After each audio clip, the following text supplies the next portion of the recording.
Monosodium glutamate might be one of the only chemicals that kind of sounds scarier in its abbreviation, MSG, but really neither of them should scare you.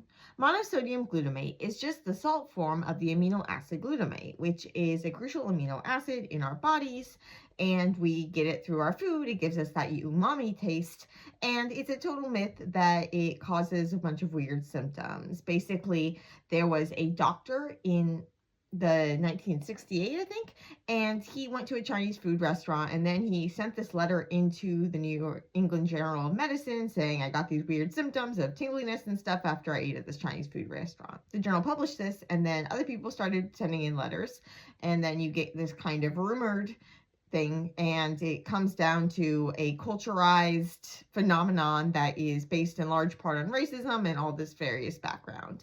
Scientific studies have found that people, if they don't know that they're eating MSG, then they don't have weird symptoms, but if they think they are eating MSG, then they might report those things, and so that's called the nocebo effect. Practically the only scientifically sound study that found any sort of negative effect with MSG was when they were feeding people like 3 grams of MSG on an empty stomach, so totally unrealistic. There might be a very, very, very small, like less than 1% or so percent of the population that if they eat a ton of MSG, they might have some symptoms, but that is a sensitivity if that is the case and not an allergy. Glutamate also plays a lot of important roles in our body, serving as a pass-off point for amino groups, and as glutamate is the conjugate base form of glutamic acid. So glutamate and glutamic acid, those are just flip sides of the same coin. They differ just by a proton.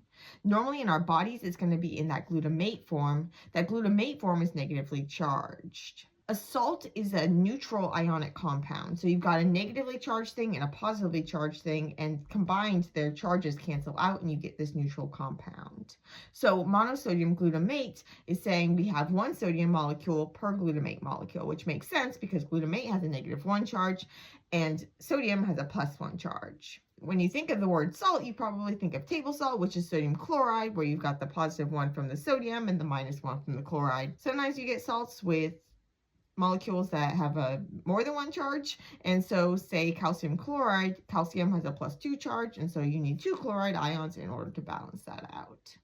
Speaking of salts and balancing charges, you can actually get glutamate from a salt bridge with another amino acid that is going to be positively charged, such as our lysine, our arginine, or our histidine.